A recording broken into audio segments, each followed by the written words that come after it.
work in the industrial base and work a lot with the tier three suppliers. This is a hot topic of communication. We've been hearing a lot about CMMC and the cybersecurity requirements that were rolled out late last year. So we're really excited to have Christina Reynolds here from BDO.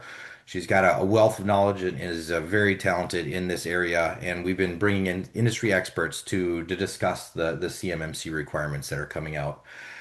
So we'll be taking questions at the end. We've got a lot of content to cover today. There's a lot of really good information. And with that, Christina, I'll pass it over to you, and we'll be monitoring the chat for questions. If you guys have questions, please feel free to throw them in the chat box at the bottom, and we will cover questions at the end of the session. So anyway, Christina, welcome, and thank you for joining us. We look forward to hearing about some of the latest stuff in CMMC. Thank you, Josh. I really appreciate it. My name is Christina Reynolds. I'm the managing director underneath BDO USA's Industry Specialty Services. We do everything from government contracting to state and local to nonprofit to biodefense. We touch a little bit of everything, and especially if the government has a contract involved, we're here to help on all range of matters. My particular group under the Industry Specialty Services umbrella does all the cybersecurity things that the government wants to put into your contracts, namely the cybersecurity maturity model certification, which if you haven't heard of it, you probably soon will. It's probably going to be appearing in your contract soon, or maybe you're on the call because it already has, and you just need to know what it's about. Maybe you're down the road a little further and you're trying to get to certification. No matter what stage you're at, everybody has a lot of the same questions, and I'm here today to kind of go through some of those questions, hopefully answer them. But if I don't, please feel free to submit your questions and we'll answer those at the end. So to start with, one of the first things I want to do is just give you a little background about who we are. So there are very particular companies in the CMMC ecosystem that have not only registered with what's called the Cyber AB. This is an independent agency that functions underneath the DoD umbrella, and its main and sole purpose is to establish the rules for assessment and to certify the companies that perform these assessments and the individuals who are certified assessors. So it basically provides that full ecosystem for a couple of different companies, plus the training companies who are involved in training all of the people that do this work, myself included. So there's two different types of companies. BDO is what's called a registered practitioner organization. Now, there's a wall of independence between the two companies that exist for the purposes of performing assessments. There are those who can consult. They can't certify you. It's a conflict of interest. And there are those who are certified and they can't consult for you. That's a conflict of interest. So they put each company on either side of this wall of independence such that one can help you get you through to the finish line and the other one does the final certification. So BDO sits on this left side, the registered practitioner organization. So our job is to help you do everything to get you to the finish line. And that may include scoping your environment. It might be news to some people that the Microsoft commercial environment you might be in now will never pass an assessment. And those are things you need to know before you start, so that you can build out the correct environment that will pass an assessment. That's usually the first kind of brick wall thing I have to talk to my clients about. That's really important to get out right out of the gate. The biggest part of CMMC certification is your documentation, and the things you need to know about how to pass an assessment is all your documentation for all the 110 controls, 320 assessment objectives that they have to check off has to match exactly what you are doing. If those two things don't match up, we perform what's called a validation as a CCA. And if those two things don't match up, that's a not met. And you cannot get to full certification if you have even one not met item. You can get a conditional. If you have not met items that are highly scored controls, you'll be kicked out of the assessment. So getting this right on the first go is really important. That's why it's important to talk to an RPO as you're coming down the line. Now, I always start with just the basics. How did we get here? Where did this start? What are these clauses? So let's just start at the very, very beginning so that everybody's on the same page. So there's something called federal contract information. If you receive a federal contract from the government, you're receiving federal contract information. If you're receiving a purchase order, you might have FAR and DFARS terms attached to that purchase order. In that instance, you will basically be getting federal contract information. So it's important to note what federal contract information is. Number one, what it's not. Anything publicly posted isn't controlled information. That is uncontrolled information. So that can't be FCI. Also, number two, anything that processes simple transactional information. So this is very important to those of you who work with ERP systems because it typically does not include the invoicing unless you are containing things that have controlled information in that invoicing. But simple transactional information, such as necessary to process payments, is not going to be considered FCI. Now, what's important about this clause is this becomes CMMC level 1. So the intent of CMMC level 1 gets mapped back to this FAR clause and says the intent is to protect, at minimum, federal contract information and anywhere where that sits on your system.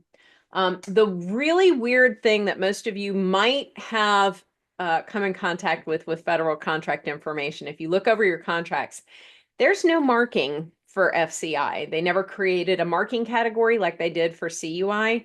So what has been happening with RFIs, RFPs, contracts is the government is marking them up as CUI. So this is becoming kind of treacherous territory, mostly because they never created a marking category for FCI, so they can't tell you effectively how to safeguard it. So you need to figure out, number one, whether or not it is FCI. Number two, do you handle CUI in lieu of FCI because the government has marked up your contract as such? If that's the case, you need to treat that contract information as CUI. So we talked about how it does not include simple transactional data. It also doesn't include if you're a COTS seller or reseller. We think of things like printers, copiers, things you sell to everyone, commercially available off-the-shelf items. FCI does not apply to largely. So keep all of those things in mind. Now, the next clause that really became the big deal kind of came about around 2013, 2014. We saw this kind of put on the radar. It really came into effect in 2016 with a deadline of the end of 2017. And this was DFARS 252, 204, 7012. I like to call this the implementation clause because what this clause effectively does is say, if you have what's called a covered contractor system, that basically means you are a defense contractor, you store controlled unclassified information. The DoD likes to think that if it's controlled unclassified information that the DoD cares about, they call that covered defense information. For the most part, I just want you to think about CUI. Really, the covered defense information is a very loose term that's used nowhere else but this clause. And it really is, all it is CUI that the DoD cares about. And so just keep in your mind CUI, and that's what they're looking for. Any system that stores, processes, or transmits. So those three things are really important. You're going to hear me state them over and over again. If CUI is processed through something, that means you're opening up a file. It may create a temp file on your hard drive when you're processing it. If you're storing it, you're saving it on your hard drive or you're saving it in the cloud. If you're transmitting it, it goes through a system to go to someone else. That's transmit. All of those things, three things, bring systems into scope for this. So either you have one of two options. On the right, you have a covered contractor system. The systems you have on premise, you manage them yourself. You have to bring it up to the standard of NIST 800-171. Right now, it's hard coded into Rev 2. So even if you're looking at revision 3, all the class deviations went back and hard coded this into Rev 2 so it would match CMMC. So that's really, really, really important for you to know. And because we have a 4-phase rollout for CMMC, that's 4 years, Rev 2 isn't going anywhere. So those of you who are concerned, because there's a 4-phase rollout, we got to get to the end of all 4 phases before we change anything on anybody. So keep that in mind.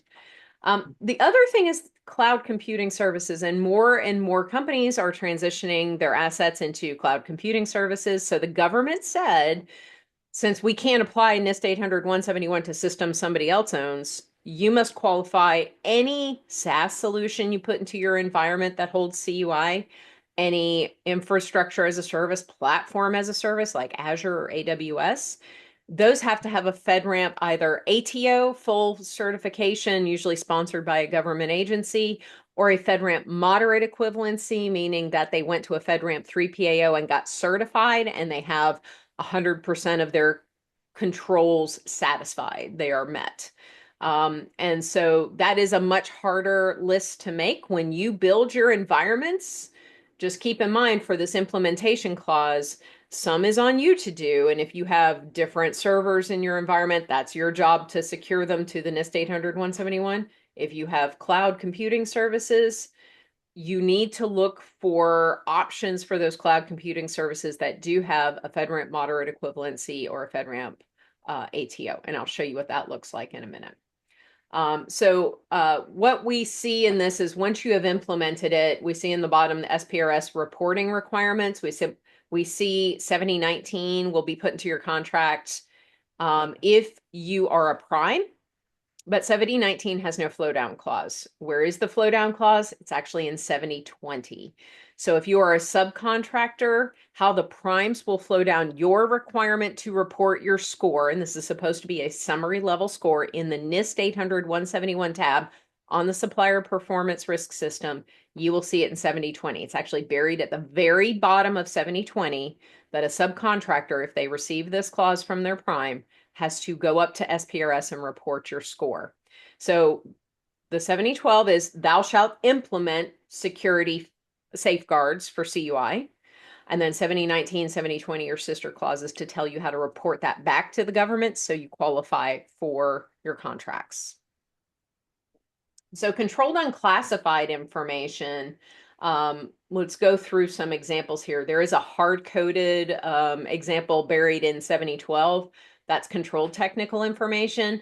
It is just one category example of many that exist under CUI, but this in particular is what the DoD cares about. It's one of the categories most often used by the Department of Defense if you deal in anything that has a military or space application and includes these following things. And you see on the right, research and engineering data, engineering drawings, associated lists, specifications, standards, process sheets, manuals, technical reports, technical orders, catalog item identifications, data set studies and analyses and related information. Now, this isn't generic. If it was not controlled information, we would just call this technical information. But that word controlled on the front of technical information implies that the DoD wants you to safeguard this special information because it relates to military systems. It's not just general technical information, it's military technical information.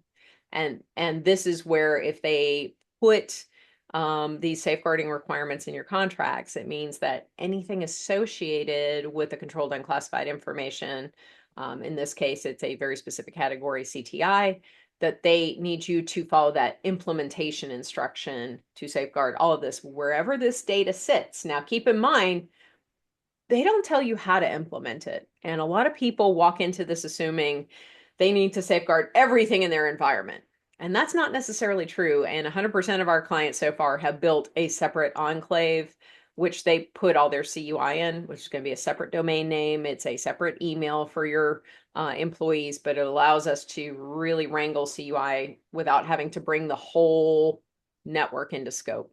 So the government doesn't tell you how to do it. They just say wherever you are storing, processing, transmitting CUI, these are the rules. This is what you have to do. Now, just like the FAR clause, the exemption is for COTS again.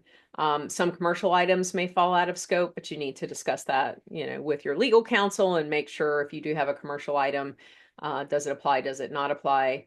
And make sure that you understand specific markings. There's a whole NARA CUI list you need to go to.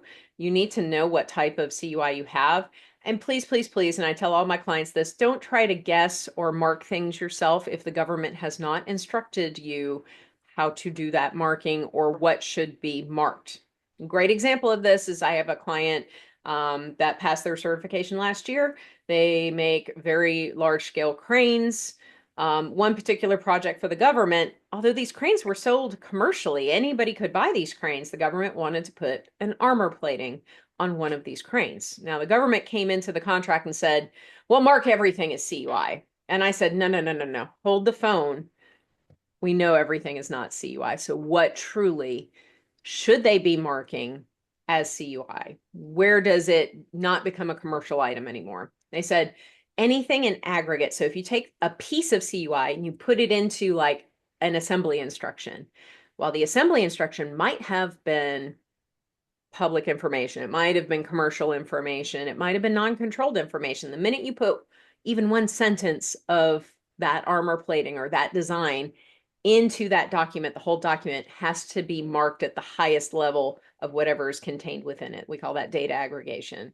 So if you insert one sentence or a schematic or a drawing that is protected by the government as CUI, you need to mark the entire document to the highest level of the data it contains. And so what they instructed us to do was anything that contained any schematic, any information on that armor plating, if that was inserted into a document, the whole document had to be controlled. If we didn't insert it into the document, then we were just controlling that data element. So keep those things in mind, and don't, I have a lot of clients that start assuming what CUI is because they're not being told by their government lead or their prime.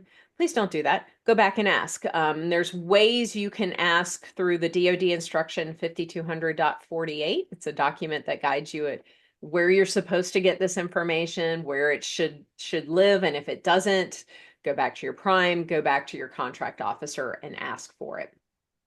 So what is CUI? And this came out of the original 32 CFR that was posted. What I love about the definition they give you is they give you what CUI is. It's information the government creates or possesses, or that an entity creates or possesses for or on behalf of the government. So we think of this definition as the government's giving you direct CUI data. You may create that assembly instruction and you're pulling out derivative data.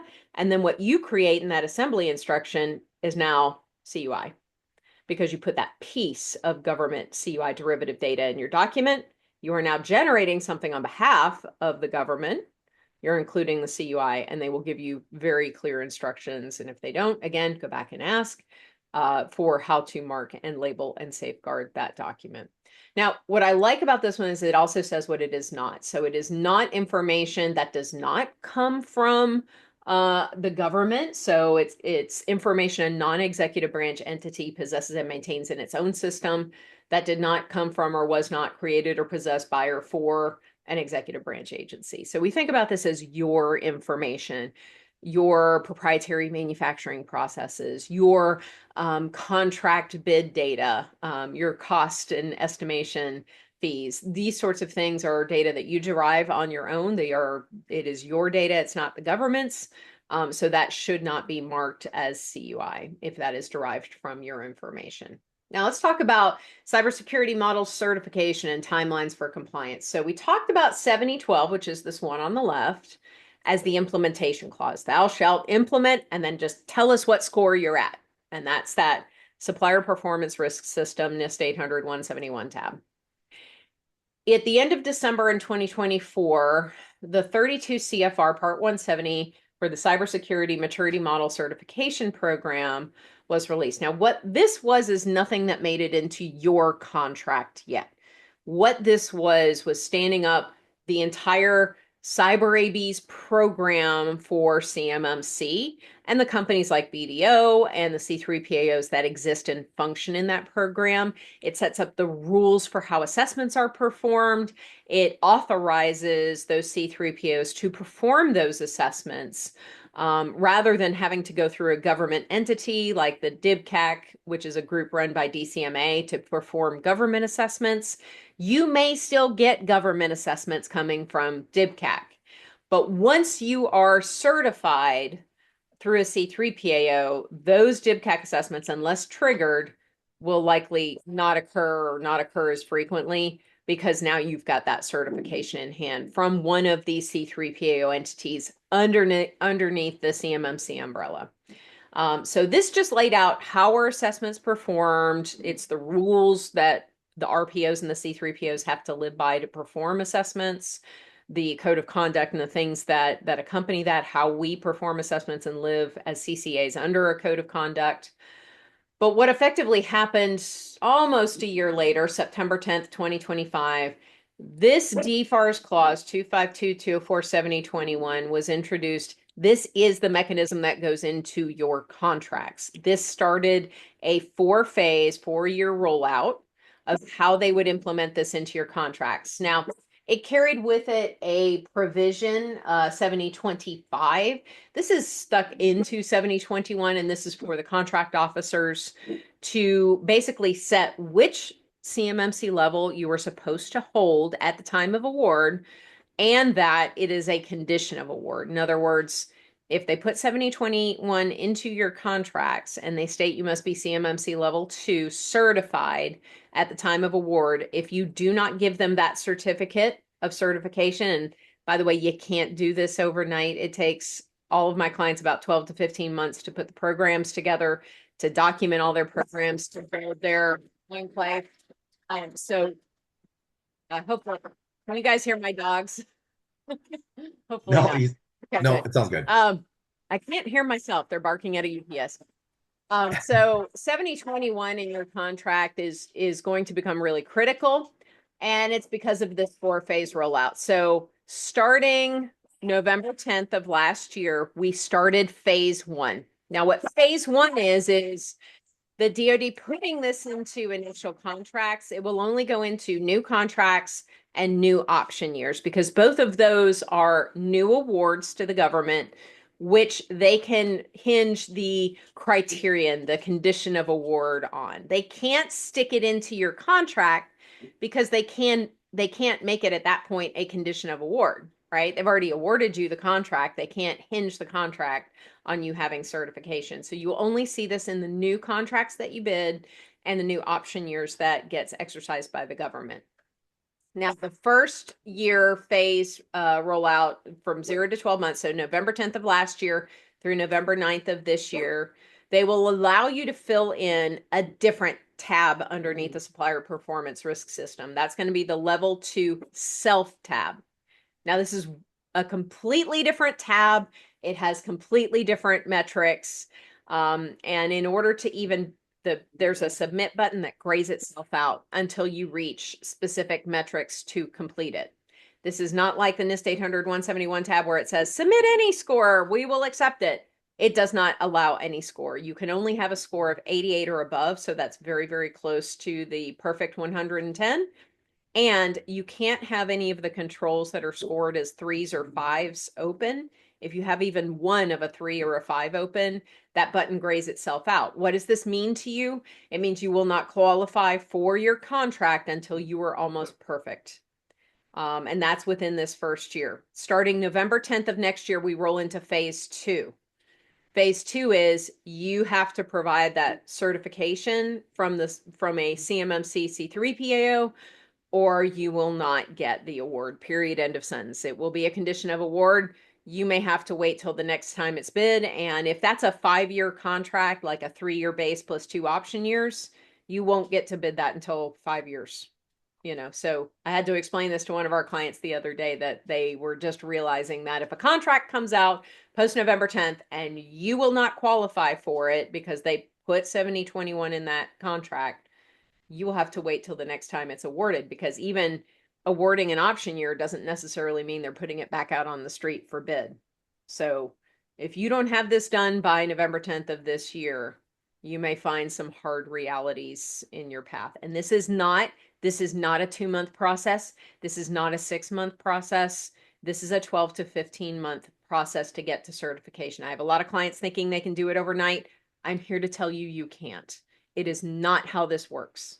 It takes a long time to get technically compliant, to build up your other administrative programs, and then to document it to all 320 assessment objectives so that the C3PAO can just check those off. And every single one of them has to be satisfied. You walk in there with open controls. They may or may not pass you, and they may or may not kick you to the back of their queue line, which is about 7 months long right now. Okay. So all of that stating the inevitable. Now, I'm not going to go too much into phase 3 or phase 4. Phase 3, they'll be rolling out the CMMC level 3 certification requirements. Just so you know, from the level 3 certification requirements, you have to first get your level 2 C3PAO certification before you can even consider going to level 3. You cannot jump to level 3 immediately. The DIBCAC does the additional 24 controls to get you to level 3. And so they won't even consider you until you're level 2 certified. So, we've got a little ways to go before we start rolling out phase 3 and we get enough companies that are certified level 2 that they're even ready to go to level 3. Even if you're planning that now, for a lot of my clients, I say, unless you're at your end stage of phase 2 certification, don't plan for level 3 until you've gotten through your level 2. You're not there yet. And not all contractors will be required to be at a level 3. Even if you have a prime that is required to be at level 3, the DoD had answered in some Q&A documents they submitted to the public to say that just because the prime has a level 3 requirement doesn't mean that will be flowed down to the subcontractor. Many times the subcontractor might only have to be at a level 2, even if the prime is a level 3. So keep that in mind. And level 3 is really intended to put in additional controls for advanced persistent threats, which heavily target the large primes. So that's really the ultimate purpose for level 3. And those who have designs and support for mission critical systems, they might be a heavier target. Now, to say all this is to say, you need a company like BDO to help you scope. And this is where it gets really cloudy, especially if you have ERP systems. Not all systems are treated the same. Not all systems handle CUI the same. So what they did in the scoping is they said there may be 4 different types of assets in your systems boundary that you have to categorize. Now, anything that stores, process, transmits CUI is a CUI asset, the far left block there. It definitely processes, stores, transmits. It becomes a CUI asset. Any security protection assets, we think of things like your firewalls. Those are going to be kind of in between the CUI assets and the outer networks, right? They're kind of your defense layer. That can also include any SOC, SIM monitoring through your SOC, things like that, your data centers, your SOCs, your contractor offices. The last 2 are tricky. So if you're a manufacturer, you might have specialized assets, operations technology, things that manufacture items for the DoD. You may or may not be storing CUI directly on those systems. If you're not, it's probably going to be treated as a specialized asset. But the minute you are directly storing CUI, it might bring those back into scope. So again, talk with an RPO consultant, make sure that you understand the full implication of that. The last one is kind of it's like the empty bucket you just empty everything in. Contractor risk managed asset. While they are not, when they are designated, it means you don't intend to store any CUI on these systems, nor process, nor transmit CUI through them. The problem is you got to prove that in order to sit in this category. Now, the last 2, the contractor risk managed assets and the specialized assets, aren't scored the same by the C3PAO. So they give you a little bit more leverage when you do have items in your scope that can't be secured fully. And we think of operations technology as many times they're sitting on very old IT operations systems. So you need to keep that in mind. It's very, very hard to lock down legacy like Windows systems in that environment. So they do make accommodations for it, but you need to be very careful whether or not you're transmitting, storing, or processing CUI through those assets. Now, anything out of scope is physically and logically separated from your CUI assets. We look to maximize the out of scope assets by building a smaller CUI enclave environment. But when you get to the ERP systems, the first question you need to ask is, are we storing, processing, transmitting CUI on these systems? And especially if you work in defense systems and weapons systems, or you make anything that attaches to those systems. I have one client that makes antennas, but somebody far down their supply chain uses it to put into a weapon system, right? So when you see those sorts of things where your products are being integrated even far down your supply chain, you might have ITAR in scope. ITAR is a category of CUI. but it's going to be much more heavily restricted. So as we're looking at the clauses, there's a lot to consider. Obviously, the things in yellow are the things I've talked about, and including our reporting requirements in 7019 and 7020 for the DFARS clauses. ITAR is a huge concern because it needs to have US data sovereignty, which means the data needs to sit on US soil, and it needs to have only US persons accessing it or those covered under technical trade agreements. So TAA agreements, there's manufacturing exemptions. But when you look to put ITAR in your environment, you need to consider, where is that data sitting? Is it sitting on servers that are on US soil or not? That if they are not, that's considered a deemed export, and it's about $1.2 million per violation. So those violations rack up really, really quickly. If you have a lot of foreign nationals, and especially those of you who have help desks, BDO, we have some support teams in India. The thing you need to ask yourself is, do I have system administrators that have access to areas where I store ITAR? You need to ask that question first and foremost, with usually a legal representative assisting you with this. I cannot emphasize heavily enough. We have a lot of contractors who have not stopped to consider that their ERP systems are storing bill of materials that are marked as ITAR. And then they have a number of foreign locations, foreign nationals that are accessing everything in the ERP system. I cannot emphasize more to you that the ITAR needs to be considered as to who has access to it, how that is configured in your compliance systems.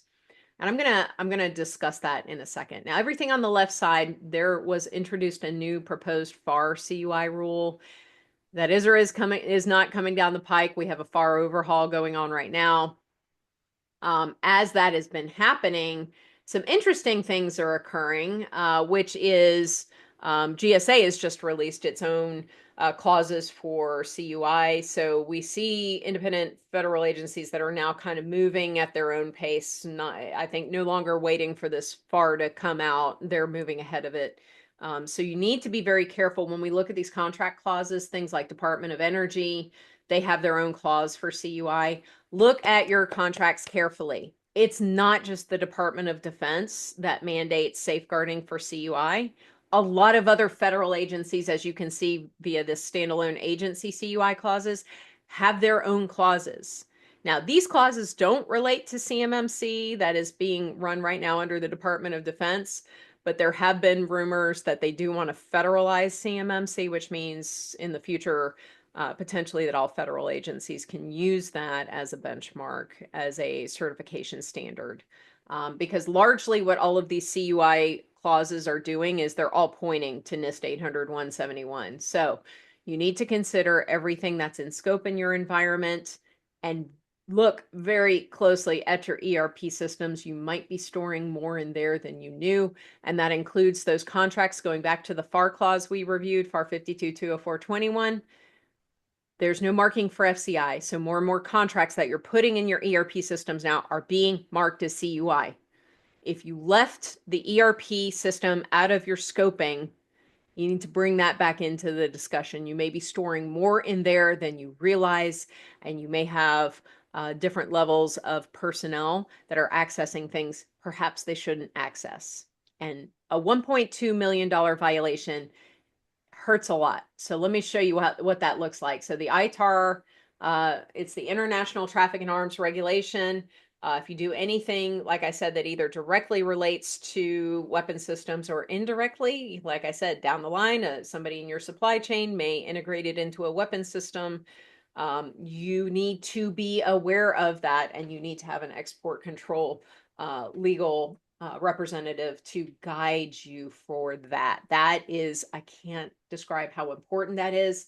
And it's mostly because of these fines. So the Department of State is responsible for the export and temporary import of defense articles and defense services. And penalties for ITAR violations, that is when you have a deemed export, you sent something to somebody who is in an area that's not protect covered by a TAA. Maybe you have an employee that sits in Germany And while they may be a US person, the minute they download it onto their laptop that's sitting on foreign soil, you just did an export and you might have to report that back to the DDTC. Or let's say you have um, Indian help desk support that has system administrator access to all of your files. You need to consider that they have access to all of your files, and you may not know what has been exported to those individuals. You see here that it also has criminal fines up to 1 million and or 20 years imprisonment. Now, we do have, there's a few cases, I want to just move forward to those cases that showcase what happens when you aren't careful with handling this category of controlled unclassified information called ITAR. The RTX case, this was self-disclosed. They did what they were supposed to do. They went back to the DDTC. They reported their violations. This didn't start at 200 million. It started at a $1 billion fine. Okay, so I'll let you guys absorb that for a second because it is very painful. If you do have a lot of violations, they rack up very quickly at $1.2 million. So this is why I say when we talk about the protections for CUI, we're not just talking about the CMMC certification. We're talking about keeping these fines at bay and managing the data that you've already agreed to manage with DDTC at the appropriate level. Okay. So as we look at that, just keep in mind, here's that CUI registry. ITAR sits underneath this export control category. So it is CUI, but it also has higher requirements. So please be careful when you are handling this, no matter what system it's touching, especially if you're handling it in your ERP system, know where it is, know who accesses it, and on what soil it resides. And that's a trickier thing than you know. Sometimes you have to trace the data, who's downloading it, where are they downloading it to, provide mechanisms and controls to stop it from downloading into locations where it's not allowed to be downloaded. So keep all of that in mind. All right. Uh, the federal agency clauses, just make sure as we look back at all these clauses, GSA just issued one about a week ago. Woo!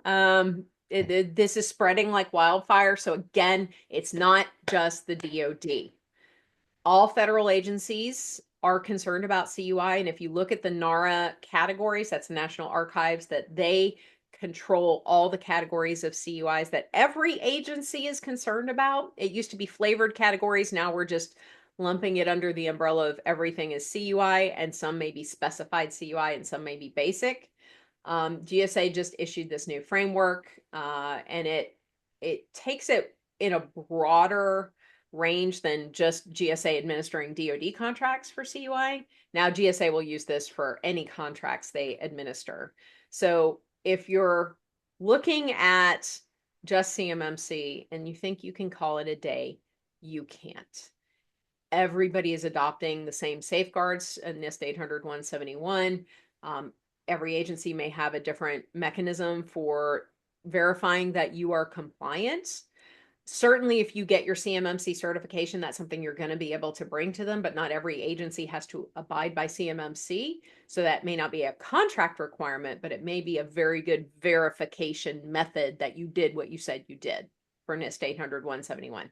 And that's what they use here. So again, they're using the NIST 800-171. We may see whether this misaligns or aligns with CMMC. We're going to see how this is rolled out. So keep your eye on this new GSA framework in that CIO IT Security 21112 Rev 1. Go back and take a look at that if you have GSA contracts. Now, the FedRAMP equivalency memo is very, very important. And this is where we're going to come to the discussion about your ERP systems. So as I mentioned before, a lot of our customers don't realize this is a thing. So this is a memo the DoD put out at the end of 2023. We really saw a lot of more communication about it in January of 2024. And effectively what this memo does is it puts the onus on the DIB contractor to figure out what products and services they have in scope of their environment that they are storing CUI on. And if those products and services are software as a service, infrastructure as a service, platform as a service, any cloud related services, the problem is the government can't put any mandates on vendors providing commercial services. So they put the mandates on the contractor that uses those services to say, go back and vet the products and services that are cloud services and products that you put into your environment, storing, processing, transmitting CUI, to make sure they meet either they have a full FedRAMP ATO, or they have a FedRAMP moderate equivalency. So what does this mean to you? So if you go to the FedRAMP cloud, and here, thank you for Infor for being they're so detailed in their FedRAMP ATO. They got this back, and you can see it circled 2018. So this shows you a great example of a company who has taken their product all the way through to final ATO. Now, what this effectively means to get an ATO is you have to have a government sponsor. Not everybody gets that. So I'll show you a different way that the government says is equally acceptable. But if you are lucky enough to have a government sponsor, as you can see here, the authorizing entity is the Naval Nuclear Propulsion Program. That means the Naval Nuclear Propulsion Program sponsored Infor to get their full FedRAMP ATO. They went all the way. And that's important to note, because if you use that ERP system into your scope, they've already done their due diligence for you to get their product FedRAMP if you are on their government cloud product. So that's important to note, that you need to specify it's got to be the government cloud and it's got to be FedRAMP. And those providers should be able to show you whether or not they have a FedRAMP ATO, or the other option is if if they haven't gotten a federal agency to sponsor them, it typically means that they don't have any contracts with the government, so the government's not willing to sponsor them. Then the other option is they go to a FedRAMP 3 PAO. It's kind of like the CMMC, C3 PAOs. It's a third-party assessment organization that certifies them for all the FedRAMP controls. That's in NIST 853. It's a different but very related framework. They can get FedRAMP moderate equivalent. So it will show like this in the authorization status. It'll show as ready. And then it'll probably stay there. It probably will never get to ATO unless they have a federal agency that sponsors them. So if they're stuck in ready, that's fine. You just may need to receive from their, like this independent assessor was control case in this example. You might say to this provider, hey, show me your letter of attestation from your independent assessor. And they should be able to give you a letter showing that they met in the condition of this FedRAMP memo. The DoD says they have to meet all the controls for FedRAMP, which means they cannot have any open at the time of the attestation by the assessor. All right. So here's your checklist. If you're going towards CMMC, identify what type of information your systems handle. Be very specific about this. Know where CUI is being transmitted, stored, processed. Document that well. See if you can split those systems out, or sometimes duplicate those systems into a unique boundary. But know where everything sits and ask the questions about your ERP system. You may initially get, no, we don't store CUI. You need to ask the question again and again until you get a definitive answer. I've heard for a lot of my clients, no, we don't store CUI or ITAR, and then a week later it's a different answer. Know what's stored in your system. Put a map, even if you do an Excel kind of spreadsheet of this. Where does this system flow from and to? Which systems does it touch? Once you have that map, you will know if you need to go all in on your scope, or if you can segregate out these assets, or if you can even push CUI outside of the scope of a particular boundary or environment. As we are coming up on November 10th, you need to get your CMMC certificate. Now, that is not a tomorrow. Like I can walk into a C3 PAO tomorrow. They are booked up, guys. There's only about 60 of them to handle 80,000 DIB contractors plus all the subcontractors. So make sure that you select one that works within your time frame. Most of them are about 7 months ahead right now in booking. They do one assessment a week per team that they have. So if they only have 3 teams, they can only do 3 assessments a week, which is why they book up really quickly. If they only have 1 team, they can only do 1 assessment a week.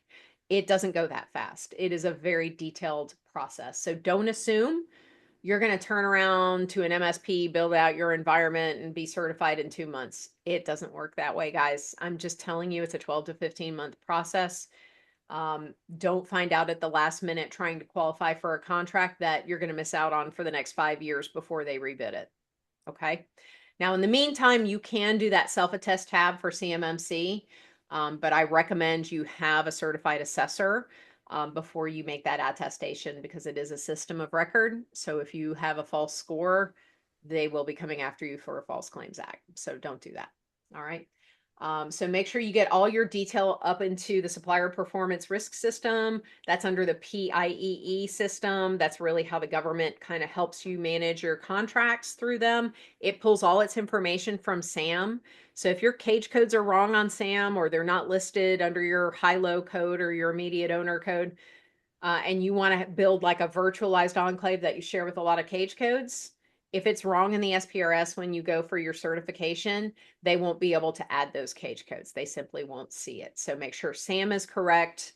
You know how many cage codes we'll be sharing. If you build a virtual enclave and you can share it with a lot of cage codes in your organization, make sure you have all that correct.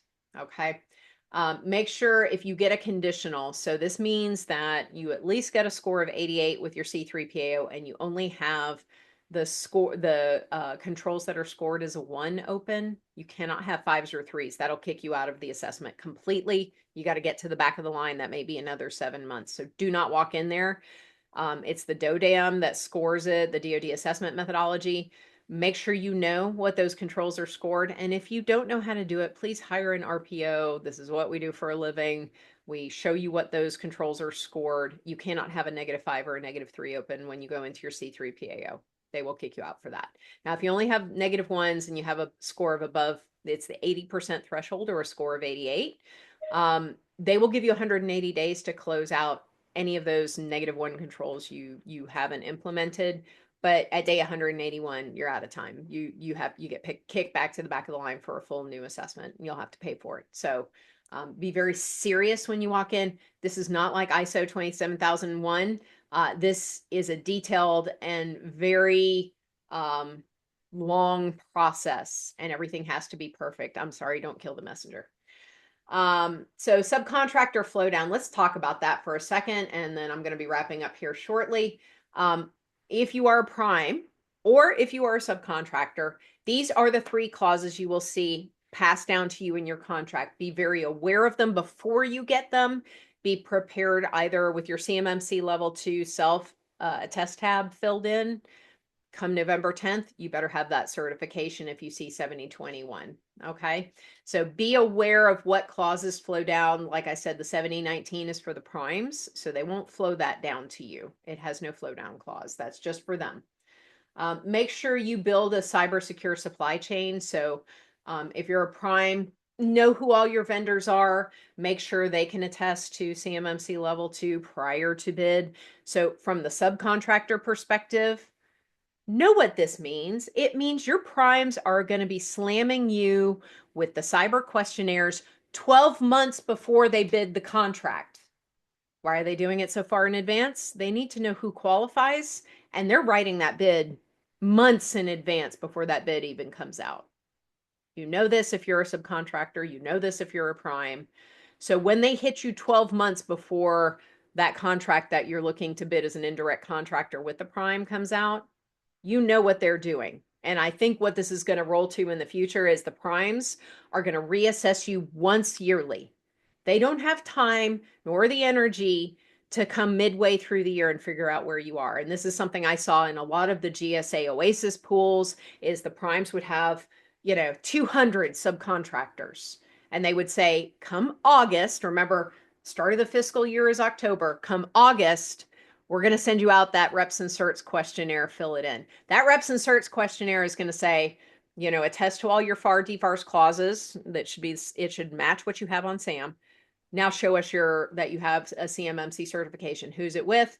When did you get it? When do you renew it? Yada, yada. They're going to ask you all those supplier questionnaires. So my questionnaire looks like this. I will have my client send that out to determine, are they at a CMMC level 1 in blue? Are they at a CMMC level 2? If not, fill in that DFAR 7012. Where are you at? Are you at least an 88 or above at DFAR 7012? Do you have a contract in place with a C3 PAO? All these questions are going to get asked because they need to determine whether or not you are on or off their team. So this is critical. So make sure as you go into the supplier performance risk system, you're going to click on those cyber reports, CMMC and NIST. You have your NIST 800-171. Again, this tab doesn't care what your score is. It's a summary level score requirement. Tell us what you have right now. We hope that you're going to bring that up to 110. The CMMC tab, totally different. Okay. CMMC tab, you got to have that minimum score of 88 or above. You cannot have any of the high scored controls open. Cannot. They will kick you out of the assessment and say, better luck next time, get to the back of our line. Okay. So that's this tab right here. It's the next one over from NIST 800-171. This button acts the same way as C3PA will. If you're not at the 88, you can't even submit the score. It does not work the same. Don't think you can get there in 6 months, in 2 months, or by November if you haven't started. So please be, we've been screaming this for 6 years now. And I have a lot of clients trying to get in line at the last minute, and I have to tell them the bad news. It's going to take you 12 to 15 months. No matter how fast I try to make it go, none of my clients can get it done before the 12 to 15-month mark. You know, the only way that you can shortcut it is by using a SaaS solution. If you don't have like design systems and scope, there are some SaaS solutions that can make it a little faster, maybe a 6 to 9 month process. Okay. But you still have to document everything, and it's very detailed documentation. You miss one control, you don't get your full certification. So here's that last thing. Make sure that you have to report your score accurately. This is where the RPO can give you that letter of attestation. I highly encourage you let your RPO have a login to fill this all in for you. Then the very last step is to send it to an affirming official of the company who will sign it all off. But get help from your assessor to help fill all of this in. It's a little more complex than you understand, and you have to go to all 14 control families and all 110 controls and check them individually. And 2 of those have to be partially scored. So get help with your RPO. They will help you through this and get you to the other side of posting your score. Last thing I want to talk about is just from the ERP systems perspective, and then we'll turn it over to answer some questions. Keep in mind there's a lot of risks if you have ITAR and scope. You certainly can view this on your own time, but there's a lot of considerations. What we've had to do with some clients is really segregate their ERP into separate zones and segregate their business infrastructure into separate zones so that there's like a single sign in through, like, let's say you have US defense products on one side, you're going to go through like your Azure government single sign on, get into the ERP. So all that data can't be downloaded into your commercial side, can't be downloaded where you have non-US persons or foreign nationals. What we're doing is we're building a virtualized enclave so that anything uploaded, downloaded back and forth with the ERP system, if that's CUI, if that's ITAR, let's get it segregated so we know exactly where we're handling it. We can also segregate it out and in defense of a boundary to the C3PAO by saying we know exactly where the data is and it's only in this boundary. You can prove it when you set up that virtualized enclave to segregate out this data. But keep in mind, your ERP system can collapse your boundaries. So make sure it does not. If you have one ERP system across several boundaries, you just put in kind of a repository that you can upload and download files. So be very careful in how you establish those logical separations for each company, or, you know, segregating out your commercial from your defense work inside of the ERP system. This is something that I feel like, you know, we've talked with Infor, we've talked with all the other major ERP cloud service providers about this, and they're really starting to implement true and effective solutions for this. But other than a few months ago, me bringing this up, me personally, to each of the ERP cloud providers, nobody was talking about this, that there has to be a bigger segregation in the network than possibly everybody was planning for. So please keep that in mind. And with that, I'm just going to kind of wrap up here. There's a little more you can read about in here, but totally welcome everybody to give me some questions, or if you have anything on your brain that I didn't answer, ask away. Christina, that was awesome. Thank you for all that information. I do have one question in the Q&A part here. Does the impact level affect which CMMC level you need? Does Potentially. And so we see like a DoD SRG impact level. And it's something we've talked to Infor about. And I know that I don't know where they are on their timeline. I need to talk back to the developers, but like Infor is a great example of this. They were originally built on an impact level 2.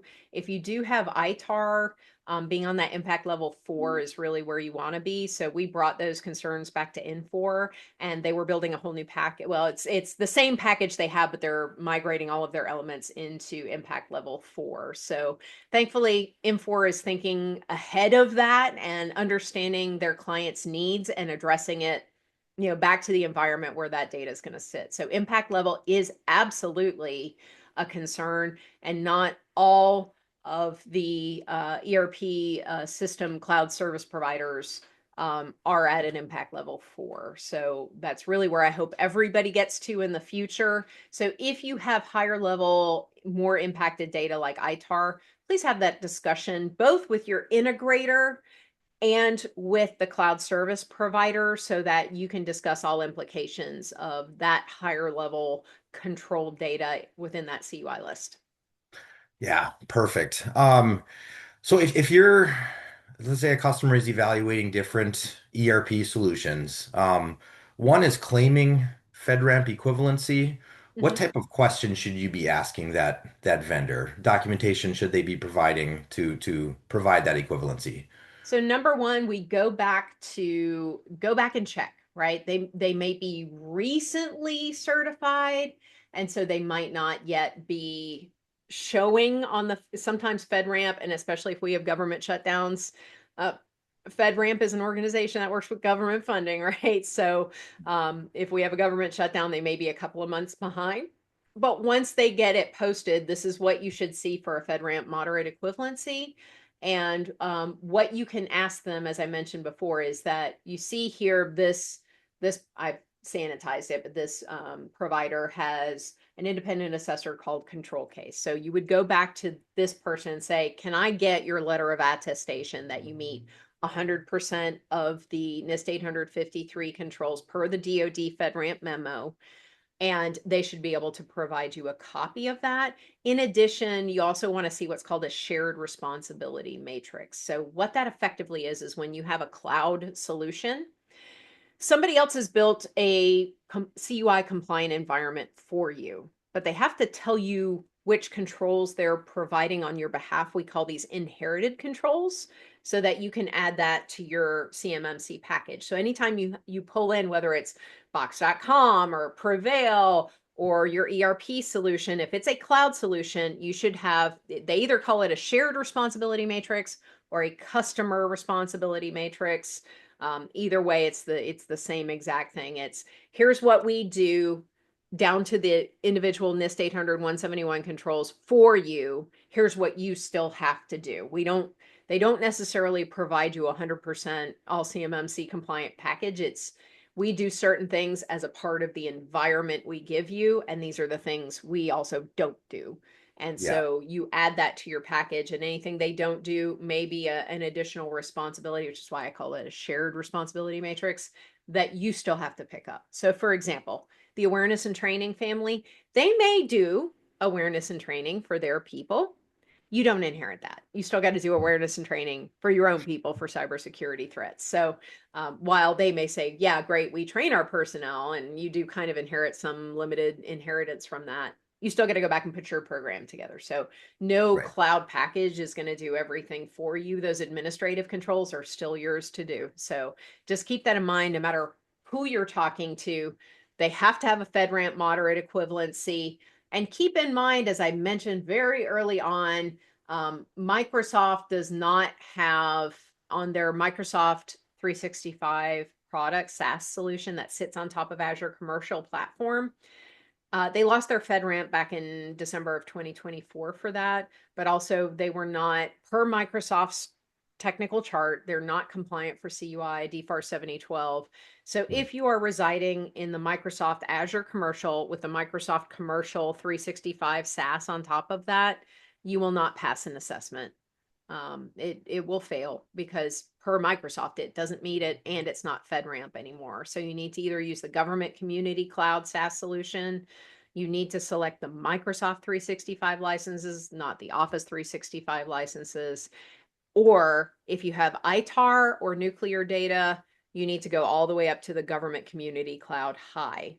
And so there's two different SaaS solutions you can procure licenses for. But that's going to be a new environment. So keep that in mind, whether you're separating out your environment, you're duplicating your things, but you've got to create a whole new environment. You can do it with Microsoft, you can do it with AWS, you can do it with SaaS solutions like Prevail and Box.com. There's a lot of good options out there that do have a FedRAMP moderate equivalency minimum, and some have a FedRAMP ATO.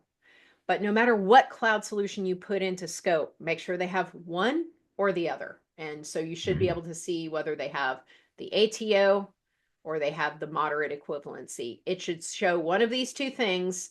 And for the moderate equivalency, just to be sure, ask them for that letter of attestation from their 3PAO assessor. Awesome. Well, we're right at the top of the hour here. Christina, thank you so much. For anybody on the call, if you want to get in touch with Christina or Guide, we'll send out an email with some contact information. Christina's got an amazing team. We're happy to get you connected with Christina in the BDO group to help with your assessment and getting ready for the assessment. But Christina, thank you so much for your time. We appreciate everybody joining and hope everybody has a great day. Thank you. Okay. Thanks, Christina.